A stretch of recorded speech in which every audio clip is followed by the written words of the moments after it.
¿Qué tal? Sean bienvenidos a una nueva edición de Historias Innecesarias. ¿Cómo les va?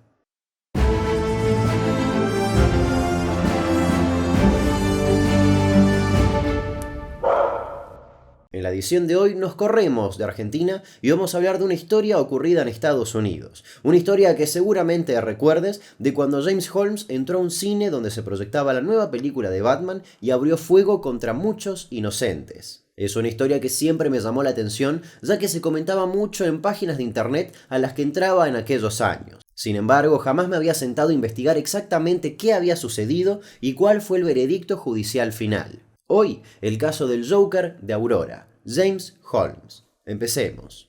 James Egan Holmes nació el 13 de diciembre de 1987 en San Diego, California.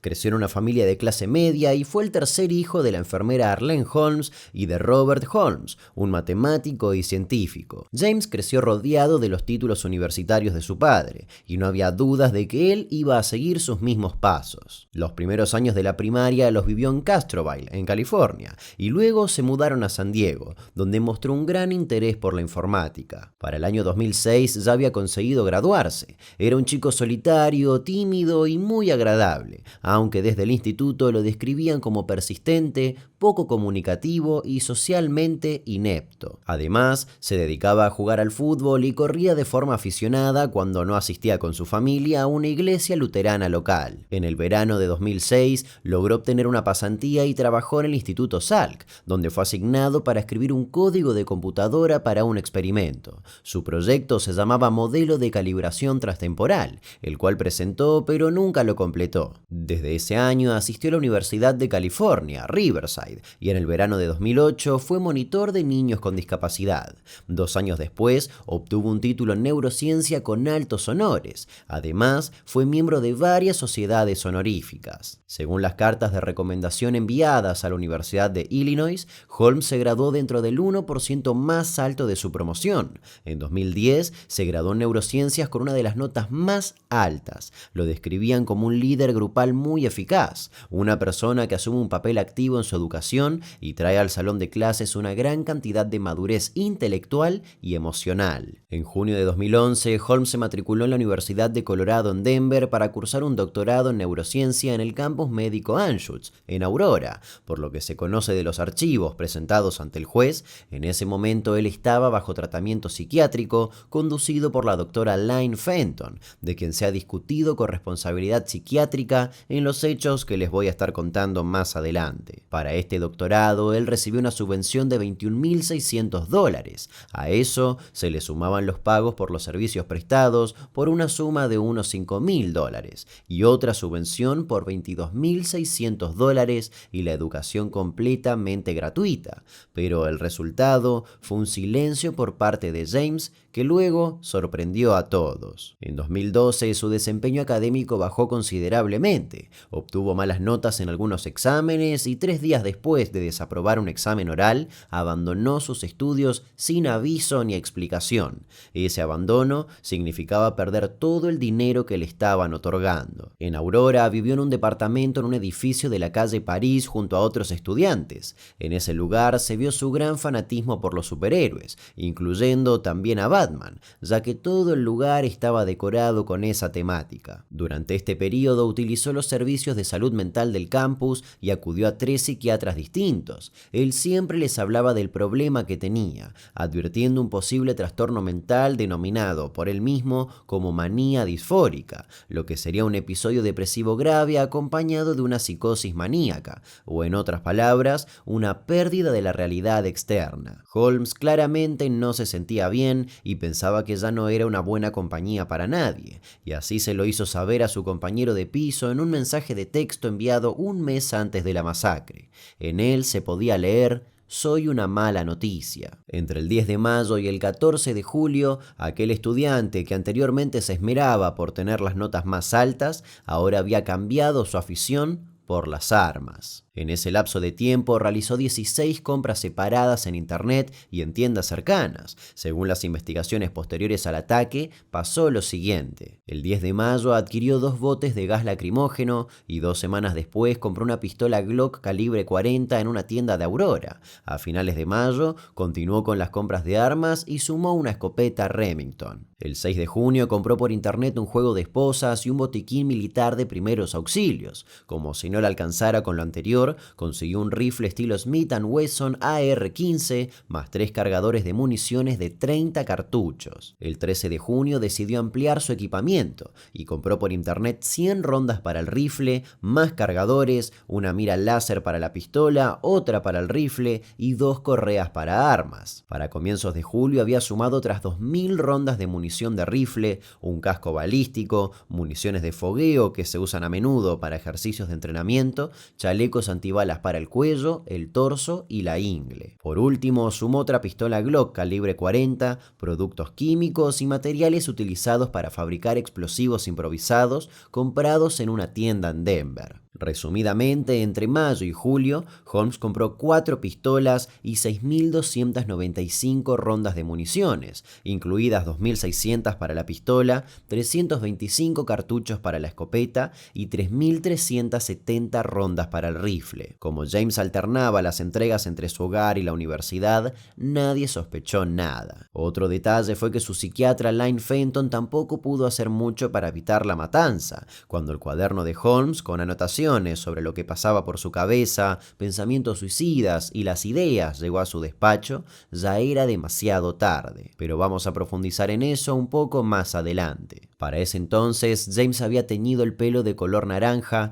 y había subido varias fotos en sus redes sociales. Una particularidad es que antes del ataque se mostró vestido y armado con todo lo que había comprado. Además, se mostró con los ojos completamente negros, ya que usaba unos lentes de contacto tipo esclera que le ocupaban casi todo el ojo. Finalmente llegamos al 20 de julio de 2012. Un cine de Aurora proyectaba la nueva película de Batman, El Caballero de la Noche Asciende. La larga fila para entrar a las funciones estaba teñida de ansiedad, expectación y varias personas disfrazadas. La función comenzó a las 12:05. Pasaron un comercial que duró 2 minutos y 9 segundos. Luego vinieron los avances de las películas que sumaron otros 13 minutos y 29 segundos. Aproximadamente a las 12:20 am del 20 de julio ya había comenzado la película. Anteriormente, James, con su pelo color rojo, cargó en su coche las armas y se dirigió al cine. Estacionó, ingresó, compró un boleto, entró a la sala y se sentó en la primera fila.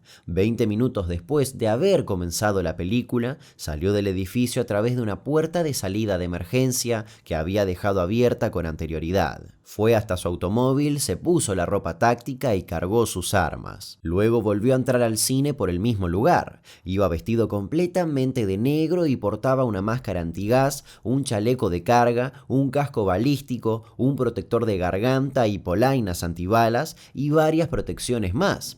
Al verlo, nadie pensó que era una amenaza, sino que se trataba simplemente de un fanático que iba disfrazado de algo similar a Batman. Sin demorar más, lanzó 2 botes de humo que provocaron en las personas picazón en la garganta, en la piel e irritación en los ojos. La gente primero pensó que se trataba de algún tipo de promoción, pero cuando se escucharon las primeras detonaciones, todo cambió. Tras disparar varias veces en dirección al techo, Holmes inició su cacería. El asesino fue subiendo escalón por escalón mientras disparaba. 71 inocentes comenzaron a gritar y a intentar huir. Los tiros iban cambiando de sonido a medida que las armas iban pasando por las manos de James. Los disparos los hacía al azar. Su objetivo era matar a la mayor cantidad de personas posibles, incluidos niños y bebés que había en la sala. Incluso una bala atravesó la pared y alcanzó a 3 personas que se encontraban en la sala continua, que proyectaba la misma película. Holmes primero utilizó el fusil,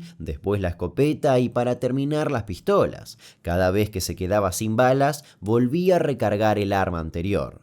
En total, mató a 12 personas e hirió a otras 70. Bueno, vamos a cambiar de tema. La información del exterior, el horror en Denver. Estas son imágenes en vivo de lo ocurrido Durante la madrugada, en medio de la proyección de la película Batman, el Caballero Oscuro, un hombre vestido de negro con chaleco antibalas, casco y máscara como el villano de la película, abrió la puerta de emergencia de la sala, lanzó una bomba de humo y empezó a disparar contra el público. Algunos estaban desorientados porque pensaban que era parte del show lo que había empezado. Las primeras llamadas telefónicas a emergencia se realizaron a las 12:39. La policía llegó y entró a la sala donde había ocurrido el tiroteo. Tirados en el suelo encontraron al menos 3 cargadores de pistolas, una escopeta y un cargador de batería grande. Los primeros policías que vieron la escena, al no ver peligro porque el tirador se había escapado, decidieron no esperar a las ambulancias y llevaron a las víctimas a los hospitales en sus propias patrullas. Alrededor de la 1:45 de la mañana, la policía comenzó a revisar las inmediaciones del establecimiento. De repente, uno de los oficiales vio en el estacionamiento a quien creyó que era uno de sus compañeros, ya que la ropa táctica lo había confundido. Cuando se acercó despacio y le preguntó quién era, James respondió: «Soy el Joker», y lo detuvieron automáticamente. Según los testigos, estaba completamente sumiso, relajado y no reaccionaba con normalidad ante nada. Estaba completamente distante y parecía estar en otro lugar, desorientado. Una vez arrestado, Holmes les confesó que su departamento estaba repleto de explosivos a punto de estallar. Rápidamente, la policía evacuó 5 edificios a la redonda. Esos complejos de departamentos estaban habitados por estudiantes, pacientes y empleados del Centro Médico de la Universidad de Colorado. Luego, un equipo de expertos en desactivación de bombas trabajó en el domicilio del asesino y se encontraron con todo un mecanismo increíble de artefactos caseros. Todos estaban unidos entre ellos, sumado a unos parlantes que reproducían música a todo volumen. La idea de Holmes era concreta, que un vecino enojado por la música fuerte entrara a su departamento y de esa manera accionara el mecanismo y haga explotar parte del lugar. Como nadie se atrevió a entrar, no hubo que lamentar más muertes, pero un vecino llegó a tocarle la puerta. A las 24 horas, agentes especializados en explosivos introdujeron a la vivienda un robot controlado a distancia para lograr desactivar los explosivos. El apartamento contenía más de 30 granadas caseras conectadas a una caja de control en la cocina y más de 37 litros de combustible esparcidos por todo el lugar. El 23 de julio, la policía terminó de recolectar evidencia del departamento. Entre ellas, encontraron una máscara de Batman. Retomando con el ataque, en total 82 personas recibieron disparos o resultaron heridas de alguna u otra manera, un número altísimo de víctimas incluso para Estados Unidos, donde este tipo de masacres son moneda corriente. 10 personas murieron en el lugar y 2 más en hospitales locales. Entre las víctimas había 4 personas que sufrieron irritación química provocada por las granadas de gas lacrimógeno y otras 8 que se lesionaron mientras huían del cine. La masacre fue también el tiroteo más mortífero en Colorado desde la masacre de Columbine en el 20 de abril de 1999. Días después, Barack Obama se reunió con las víctimas y sus familiares para mostrarles su apoyo. Al presidente de ese entonces se le sumó el pedido de la propia familia de Holmes, que comunicó lo siguiente: «Nuestros corazones están con las víctimas de la tragedia, con sus familiares y amigos». Además de eso, pidieron a los medios de comunicación que respetaran su privacidad en un momento tan complicado. En total, James disparó 76 veces y tenía más municiones para seguir utilizando, pero al parecer una de sus armas se atascó y eso le impidió continuar con la masacre. Los heridos fueron atendidos en los hospitales locales y en los de las ciudades cercanas. Si bien en Estados Unidos la sanidad no es gratis, ese día 3 de los 5 hospitales que trataron a las víctimas comunicaron que iban a limitar el costo de los servicios. Incluso algunos llegaron a atender a los heridos de manera gratuita. Entre la gente que necesitó ayuda médica hubo una menor de 3 meses y una chica embarazada que sufrió un aborto espontáneo una semana después del ataque. La ciudad estaba tan conmocionada con la situación que, además de las ayudas de los hospitales, la Fundación Community First recaudó más de $5 millones para un fondo para las víctimas y sus familias.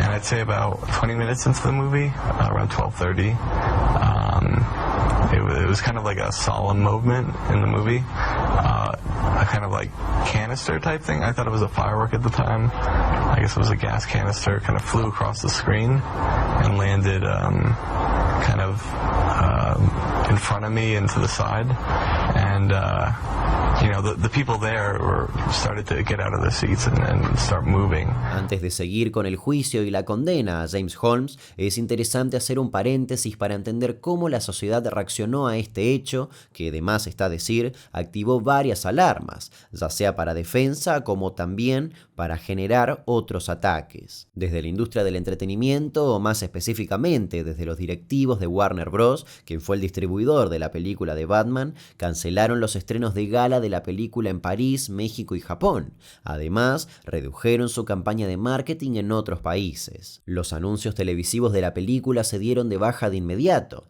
Además, Warner Bros. Anunció que haría una donación a beneficio de las víctimas. Christopher Nolan, el director de la película, habló en nombre de su elenco y equipo y calificó al evento de salvaje y devastador. Por otro lado, Christian Bale, quien interpretaba a Batman, visitó en privado a las víctimas al otro día del hecho. Estuvo más de 2 horas intercambiando palabras con los heridos y con el personal médico del centro sanitario. Además, Warner Bros. Ordenó a los cines que dejaran de proyectar un tráiler de la película Gangster Squad, ya que contenía una escena en la que los personajes principales disparaban a una audiencia de cine con una máquina. Hans Zimmer, el compositor que creó la banda sonora de la película de Batman, grabó una canción coral titulada Aurora en honor a las víctimas. Por otra parte, la cadena de cine Cinemark cerró todo el multicine de Aurora 16 y se reabrió recién el 17 de enero del siguiente año, con una ceremonia que fue encabezada por el alcalde del lugar. Además, acordó pagar los gastos funerarios incurridos por las familias de las víctimas fallecidas que no estén cubiertos por el Fondo de Compensación para Víctimas del Crimen. Pero a la par de esa ayuda, llegaron los juicios civiles. 3 víctimas demandaron a Cinemark por la supuesta negligencia de la empresa al no proporcionar las medidas de seguridad adecuadas, pero el tribunal rechazó las demandas. Al poco tiempo del tiroteo, los cines de Estados Unidos y de todo el mundo aumentaron la seguridad por temor a incidentes de imitación. Entre las medidas que se tomaron, anunciaron que no se permitiría que ningún invitado ingresara a los cines con disfraces que hagan que otros invitados se sientan incómodos. Tampoco permitieron máscaras que cubran la cara o armas falsas dentro de los edificios. Varios incidentes relacionados fueron apareciendo en los días posteriores al ataque. La gente estaba completamente asustada por lo que había pasado en Colorado y no era para menos. El 22 de julio, en California, un hombre en una proyección del Caballero Oscuro gritó: "Alguien tiene un arma y debería irme como en Colorado". Si bien no pasó a mayores, fue arrestado por hacer amenazas criminales. El mismo día, en Pensilvania, otro hombre estuvo involucrado en una pelea en el baño de un cine. En medio de los golpes, gritó la palabra arma, provocando un pánico generalizado en el cine que también proyectaba el Caballero Oscuro. Al día siguiente, en San José, California, otra persona arrojó un paquete en un cine que proyectaba la película y, según los informes, gritó que era una bomba, lo que provocó una evacuación. En Sierra Vista, Arizona, la confrontación de un cinéfilo con un hombre ebrio con una mochila en una proyección del Caballero Oscuro provocó una histeria colectiva y 50 personas evacuaron el cine. Lo más drástico fue lo que pasó en Ohio, cuando arrestaron a un hombre por llevar varias armas en un bolso a una proyección de la misma película. Posteriormente, el sospechoso recibió 6 meses de prisión por el incidente. Lejos de toda posibilidad, este no fue el último caso de este estilo en Estados Unidos. No voy a explayarme en otros incidentes para no mezclar la información, pero al menos vamos a mencionarlos. Al año siguiente de esta masacre hubo otro en Washington, y a la par que condenaban a James Holmes en el año 2015, se realizaba la masacre de San Bernardino. En el año 2016, la masacre de la discoteca Pulse casi llegó a las 50 muertes, sobrepasada por el tiroteo de Las Vegas, llevado a cabo en el año 2017, donde además hubo 422 heridos por armas de fuego. Ese año y 2018 fueron angustiantes por la cantidad de tiroteos que sufrió la sociedad estadounidense. La muerte pasó por la iglesia de Sutherland Springs, la escuela secundaria Stoneman Douglas de Parkland, la sinagoga de Pittsburgh y la escuela secundaria de Santa Fe. Más cerca de la actualidad, en 2019, la ciudad del Paso y Virginia Beach fueron los blancos de los ataques. A eso se le suman masacres en escuelas primarias o uno de los últimos, el tiroteo de Buffalo, y tan solo en los primeros 8 meses de 2022 ya hubo más de 300 tiroteos masivos activos en Estados Unidos. Holmes, mientras tanto, fue encarcelado bajo vigilancia de suicidio. La mayoría de los reclusos querían matarlo por lo que había hecho, sobre todo por los infantes que habían perdido la vida en su ataque. El presunto autor de la matanza del cine de Aurora se enfrentará a la pena de muerte. La Fiscalía del Estado estadounidense de Colorado pedirá la pena máxima para James Holmes por la muerte de 12 personas el verano pasado. El juicio previsto para agosto ha sido aplazado hasta febrero de 2014 para permitir tanto a la acusación como a la defensa preparar el caso. El 23 de julio de 2012 comenzó el juicio contra el Joker de Aurora, como lo nombraron en varios medios de comunicación. De este juicio se sacaron varias fotos donde se muestra a Holmes pensativo, aturdido y con la mirada perdida. Estaba acusado de 142 cargos, 24 por asesinato, 116 por intento de asesinato, 1 por posesión ilegal de explosivos y un cargo agravado por crimen violento. Durante 11 semanas, 250 testigos subieron al estrado para contar su versión de los hechos. Un dato de color es que gran parte de los familiares de las víctimas vestían prendas con el logo de Batman, para dejar en claro que ellos estaban del lado del bien y que Holmes claramente era, se podría decir, el villano. El jurado tuvo la oportunidad de ver y evaluar los testimonios. A eso se le sumaban las investigaciones y 1.500 fotografías y 24 horas de video. Los abogados defensores del asesino alegaron que Holmes tenía una enfermedad mental y que necesitaban más tiempo para evaluar la naturaleza de la misma. Más allá del pedido, parte de los fiscales afirmaron que Holmes les había comentado a unos compañeros de clases que quería matar personas 4 meses antes del tiroteo. A finales de agosto, el cuaderno escrito por Holmes llegó a manos del juez. En él se podía ver cómo el asesino había descrito un ataque muy similar al que había efectuado. Son 56 páginas de los pensamientos, ideas y hasta la planeación de la masacre que terminó con la vida de 11 personas inocentes e hirió a otras 70. ¿Qué tipo de Dios ordena a su gente no asesinar, pero se esconde detrás de la voluntad propia? La explicación de James Holmes a esta pregunta se puede encontrar en esa misma página, donde dice que la razón por la cual la vida debe existir es tan radical como la razón por la cual no debe. La vida no debe existir. En las últimas páginas escribió detalles de cómo llevaría a cabo el plan. Sus blancos eran al azar, pero el sitio fue premeditado. Sus opciones eran un aeropuerto o una sala de cine. Lo que lo llevó a tomar la mejor opción para él fue que el aeropuerto contaría con muchísima seguridad, y por eso se decantó por el cine. Retomando con el juicio, en esa etapa tomaron mayor importancia las declaraciones de los profesionales que atendieron psicológicamente a James después de perpetrar la matanza de Aurora. El doctor William Reid explicó que James era un peligro para la sociedad porque él mismo había dicho: bueno, si ya maté a alguien, entonces existe la posibilidad de que pueda hacerlo de nuevo. Otra faceta importante a la hora de analizar la mente del criminal es que nunca mostró arrepentimiento. Al contrario, dijo, era algo que tenía que hacer. No sentí nada y no tuve ningún sentimiento al respecto. En enero de 2013, los fiscales y los abogados defensores volvieron a la corte antes de la audiencia preliminar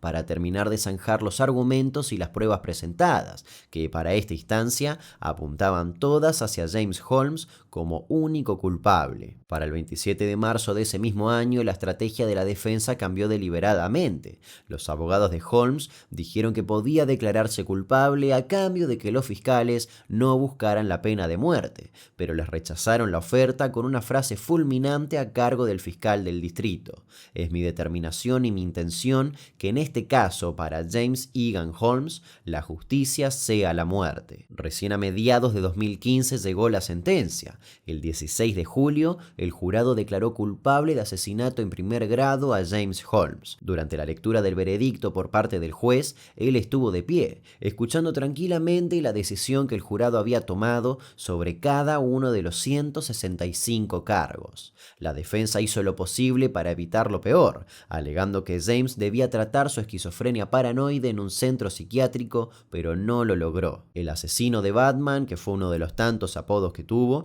se mostró tranquilo e inexpresivo, mantuvo las manos en los bolsillos y no dijo nada pese a que el magistrado lo llamó cobarde enojado. La sentencia fue de 12 cadenas perpetuas, un total de 3.000 1.318 años sin derecho a libertad condicional.